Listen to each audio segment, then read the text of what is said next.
Salam əziz abituriyentlər. Bax, bu günləri 9-un 2-ci zona imtahanı idi. Buraxılış imtahanı və sizə burada mən nə deyə bilərəm? Deyə bilərəm ki, gedin, başınızı salın aşağı, ancaq söz öyrənin, tekst öyrənin, dilinizi, nitqinizi inkişaf elətdirin. Başqa heç nə deyə bilmərəm. Söz bazası, dinləmə qabiliyyəti, işitmə ilə əlaqəli. Söz baza, söz baza, söz baza.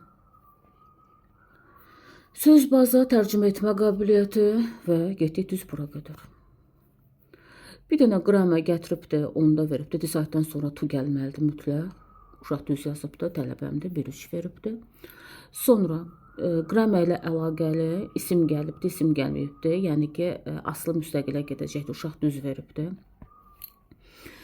Və qeyd edeyim ki, uşaq onlayn qoşulubdur və onlayn qoşulmasına baxmayaraq uşaq bütün materialı düz yazıbdır. Belə çıxır ki, onlayn və ya canlı heç bir fərqi yoxdur. Yəni yaxşı nəticə göstərən orada da göstərəcəkdir, burada da göstərəcəkdir. Göstərməyən isə fərqi yoxdur. Qramə ilə əlaqəlidir. Hələ ki 3 dənə qramə görürük. One of seçmişəm, xəbər təkli götürübdür düz. Because of-a qədər hissə təkdədirsə, xəbər təkə gedəcəkdir, götürübdür düzdür. Tərcümə ilə əlaqəlidir. Tərcümə edə bilsə düz götürəcəkdir. Who was your first grade teacher? O da deyir ki, she was Mrs. Smith. Kim idi? Və qramə ilə əlaqəli 4-cü qramə at the moment is singing olacaq. Əlbəttə ki, indiki zamanı keçəcəkdir. Tərcümə ilə əlaqəli uşaq bunu tərcümə edirsə belə bir bağlayıcıdır və düzgün tapacaqdır. Played very well but didn't win. Yəni bu uşaq bunu düzgün tərcümə edə bilməsə əlbəttə ki, tapa bilməyəcəkdir. Bu inkarla yola çıxa bilər, amma yenə də tərcümə önəmlidir. This winter I will stay at my aunt's for 2 weeks. Tərcümə ilə əlaqəli, hətta yəni söz önü belə tərcümə ilə əlaqəlidir.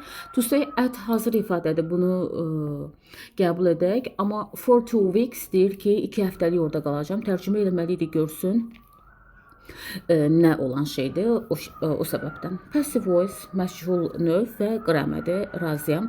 Was offered veribdir, yəni tubüsəgə partisiple ardıcılıq, uşaq düz veribdir. 5-ci qramədir, səhv eləmirəmsə, söz bazı. Əzəz gördünsə, sadə. Qramə yəni çox sadə, hədsiz dərəcədə sadə. Söz bazı, söz bazı və sənin esin söz bazı. Və salam. Yəni deyə biləcəyim tək bir söz var. Get, ciddi sözlər öyrən, tekstlər öyrən. Elə müəllimlər seç ki, həmin müəllimlər əsasən özləri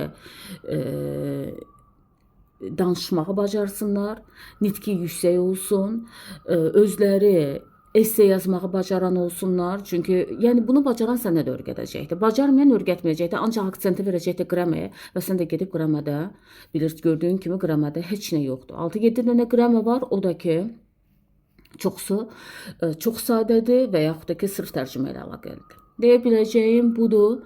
Belə çıxır ki, növbəti 11-lər özlərini hazırlasınlar əsas ağırlıqlı söz bazasında. Çünki qramər zaten tələb olunmur. Qramər miqdə də hal-hazırda çox sadə versiya düşür. Əsasən söz bazasıdır. Və yəni ümumiyyətlə dünya standartlarına baxsa, həqiqətən də qramər çox sadə salırlar. Əsas tələb olunan söz bazasıdır. Yəni bir uşağın praktikası onun söz bazası ilə əlaqəlidir. Onun esse yazma qabiliyyəti ilə, onun dinləmə qabiliyyəti ilə əlaqəlidir ki, dildə də bunun tətbiq olunması doğrudurmu? Belə əlbəttə doğrudur. Yəni mən bunu dəstəkləyirəm. Yalan deyə bilmərəm.